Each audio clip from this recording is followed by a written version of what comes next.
This is Newsline. I'm Michael Chugani. Tonight, a man who's been making a lot of news lately, Chung Yuk-sing, President of the Legislative Council. Thank you, Jasper Chung, for being on this show. It took me a long time to get you on. I'm glad you're finally You know why I couldn't come earlier? I know you were busy with the filibuster. This is what I'm going to start off with. You know, you've been in the news all this time because of the problems in the Legislative Council. Don't you wish you weren't in the news that much because of the filibuster? The Democrats are now after your blood. Well, as an elected member of the legislature who is still thinking of running again. You are thinking of running again. I always remember a piece of advice a very experienced British politician gave me. What was that? She said, no publicity is bad publicity. So you believe that? Everyone wants to stay in the. Well, you've been having a lot of bad publicity. Wants to stay in the media. That's correct. And you know, you were in the media for a lot of right or wrong reasons because you aborted. I should think it's always the reasons are always right. Well, no publicity is bad publicity. But the Democrats have a right to be angry, Mr. Chung, because you allowed them 13,000 or so amendments for the by-election bill. And then suddenly, after 33 hours of debate, a so-called filibuster, which is a delay tactic, you ended it. They have a right to be mad at you.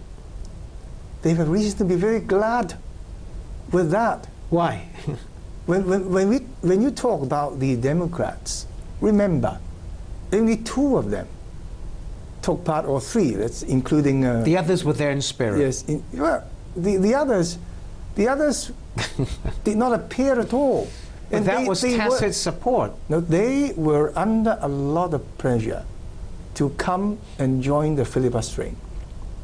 For some reason, for obviously political reasons, they didn't. And people were shouting outside the building, pressing them to come down. They didn't. Why? Now, people will ask them, don't ask me.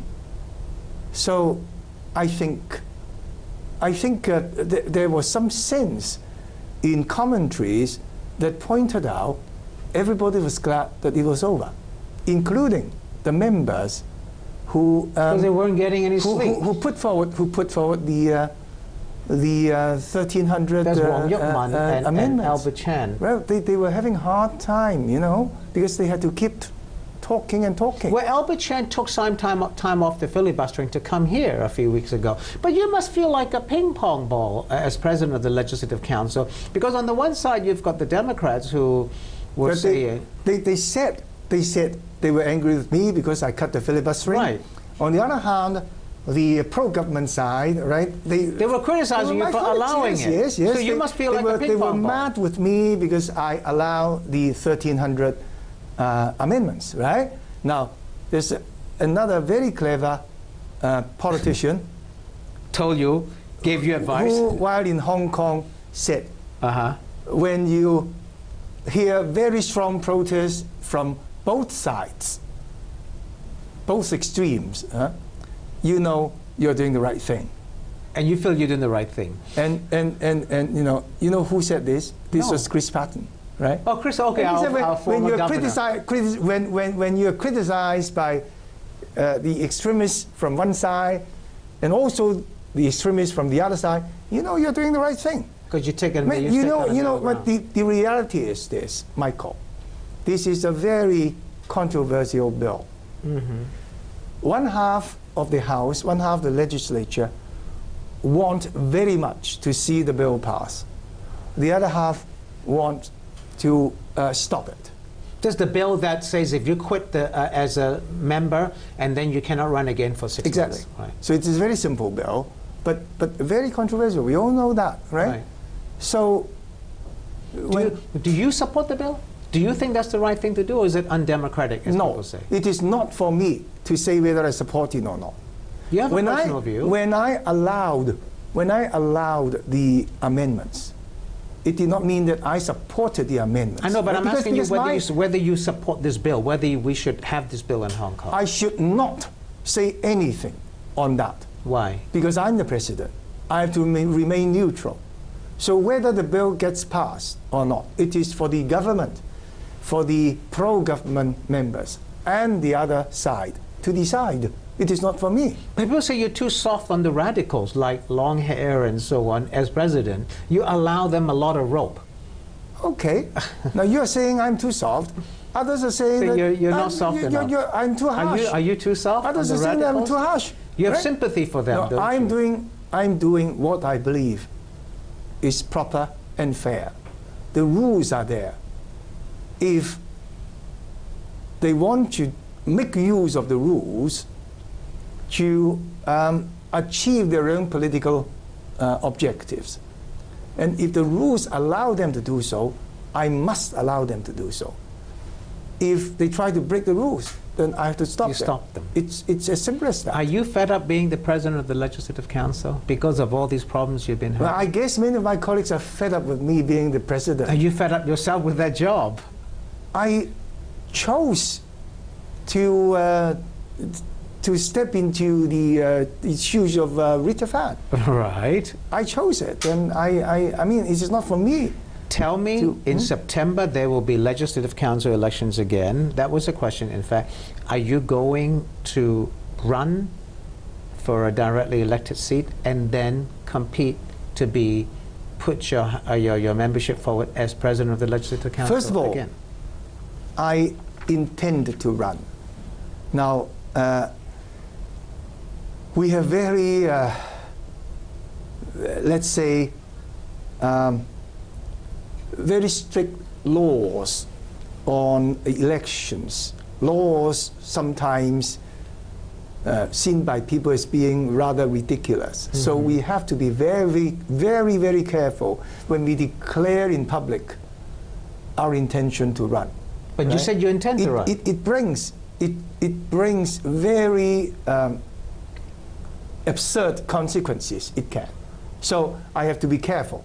But you just said you will run. Yes, let me say, up to now, I have such an intention, right? But we have not Do decided. you want to be the Legislative We have not Council? decided yet. And if I get elected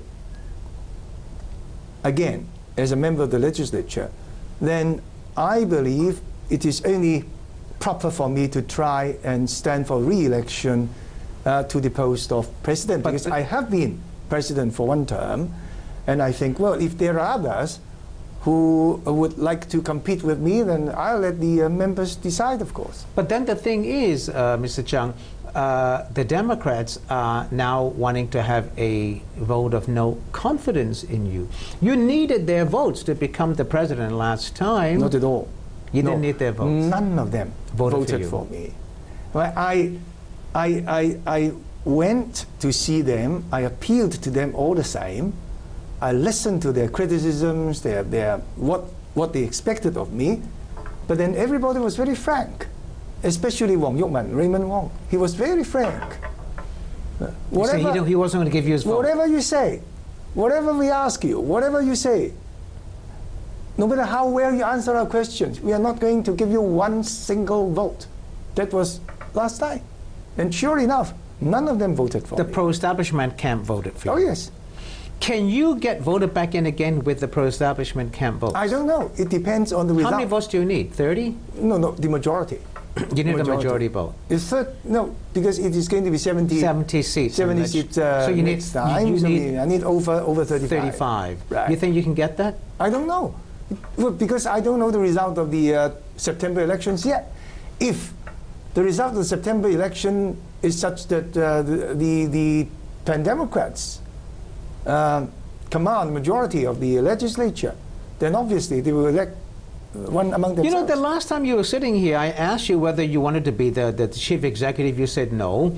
But I said whether you want to be the chief secretary. You said you would consider that. Why aren't you considering that now in CY Leung? But No. Your question was, if the new CE invited me, then I think the fair answer is, if the new CE really comes to me and ask me seriously to consider, taking up the post of Chief Secretary, then I cannot simply refuse. Would you offhand. prefer that over being President of the Legislative Council? Frankly, no, because this job I know very well as President of the LegCo. The other job, I don't know at all. I've never been in the government. And I doubt very much someone who has no experience in the government can be a very competent Chief Secretary. Would you prefer to be a member of the Executive Council rather than the President of the Legislative Council? Well, it's not a matter of preference. I think we play different roles. Would you accept being the a member job? of the Executive Council and a member of the... Would you accept it if you were offered an Executive Council membership? But if I wanted to stand for re-election to the presidency of the legislature, then I could not accept this offer. Do it. So you'd rather be a president of the Legislative Council? I wouldn't put it that way. I wouldn't put it that way. Even well, let me tell you this frankly. Tell me this, Michael. If I can, I would rather leave politics altogether. You see, I'm already 65 now. If you can, I'm qualified to get a senior citizens qualification, right? Well, but you see, I insisted. It was I who insisted within the DAB that we should go for 2 seats on Hong Kong Island in September. We should try to expand the... Are you going to run for one of those super seats? No, because I'm not a district council member. You have to be district council. Yeah, you have to be a district council member. So that's impossible. But on Hong Kong Island, I told my colleagues in the DAB, if we aim for only 1 seat, it means that we are going to, we don't have to work at all.